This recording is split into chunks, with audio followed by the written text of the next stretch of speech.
The following contest is scheduled for one fall and with a 15-minute time limit, and is a mixed gender tag team match.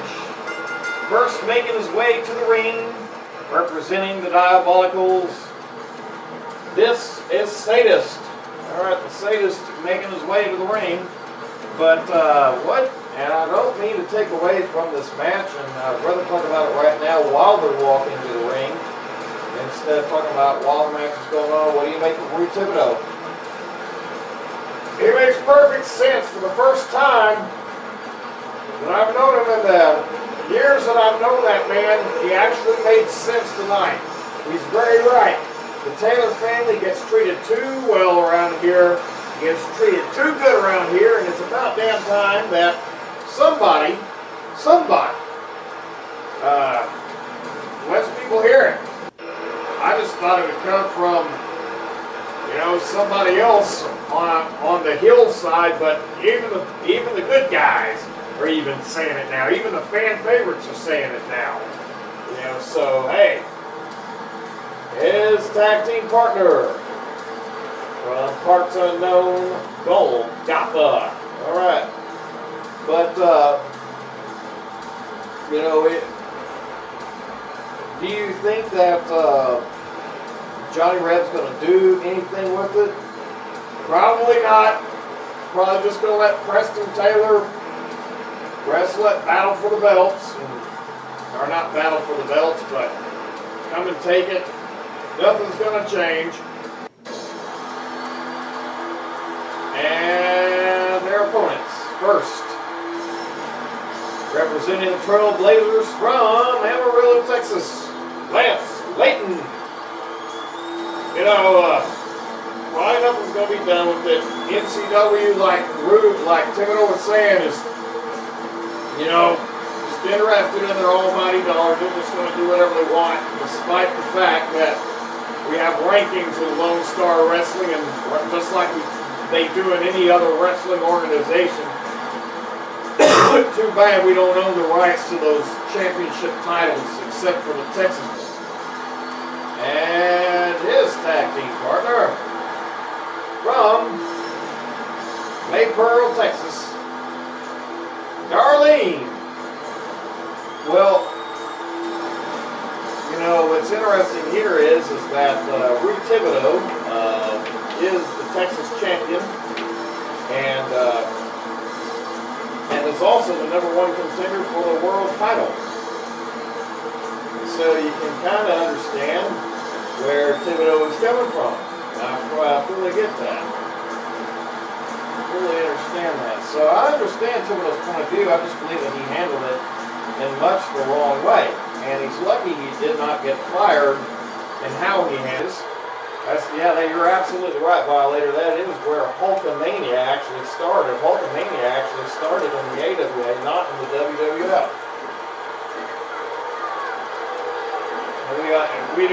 We oftentimes talk about, Texas wrestling, and we oftentimes refer to world-class wrestling, Mid-South wrestling, Houston wrestling, San Antonio wrestling, and we oftentimes talk about the big names that came out of it, and the lesser known names that became big names in the future. Waited too long there with that clothesline into the turnbuckle, and goes into the blue corner now, and a tag in to I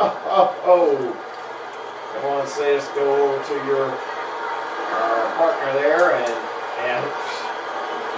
playing a little bit of mind games here, and tag.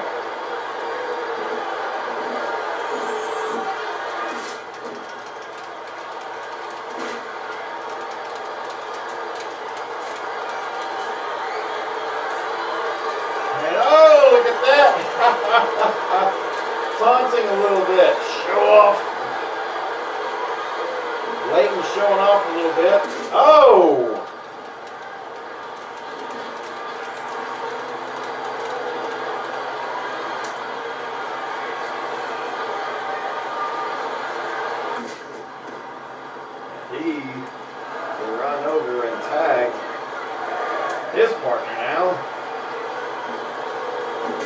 ladies are going to go back in the ring again.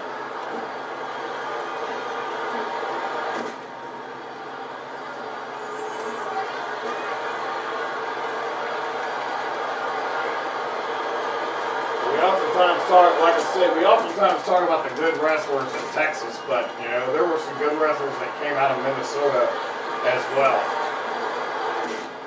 Minnesota, Memphis, Tennessee, good old CWA out of Memphis, Tennessee. Lance Russell, a good friend of mine. He's a play-by-play guy out of Memphis.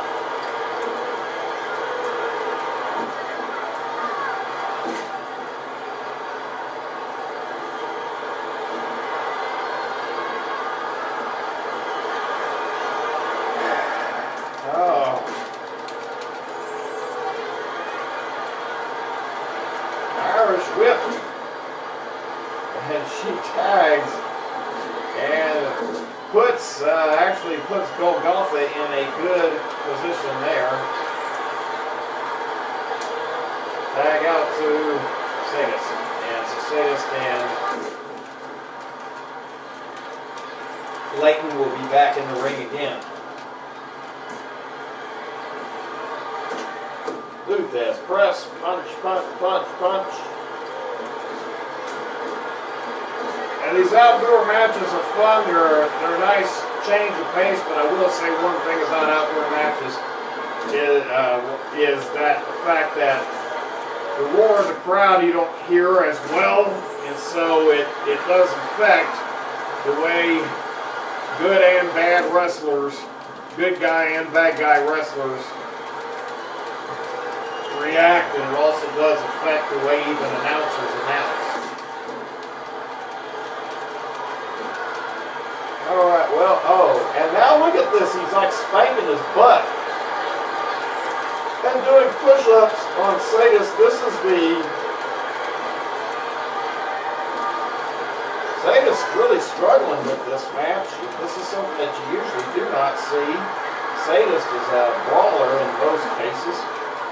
Oh! I guess they could let Darlene do a little bit there. You know, they ought to disqualify her.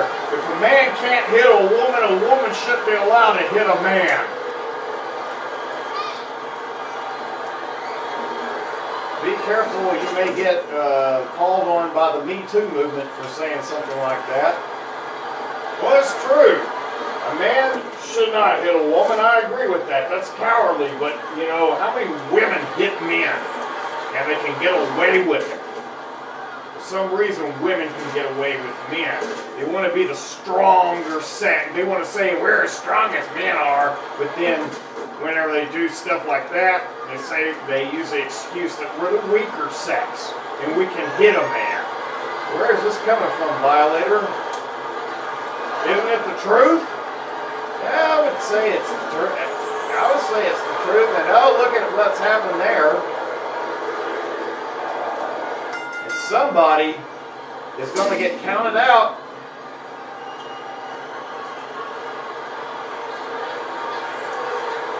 And what's the meaning of this? The referee is... I'm confused. Timekeeper, who's won this match? Please explain who won this match. Referee's decision, Sadist should have been on the ring apron to tag out to his partner. Your winners of the match, the Trailblazers. Alright, well the Trailblazers will pick up a victory, and you just heard why. And, okay, I thought Lance Layton got counted out. I thought he got counted out. No, apparently, what a dumb ruling. What a dumb call. Well, I guess that's somewhere in the rule book. I'm not too familiar with mixed gender tag team matches, but that seems to be the case. All right, folks, we'll be right back.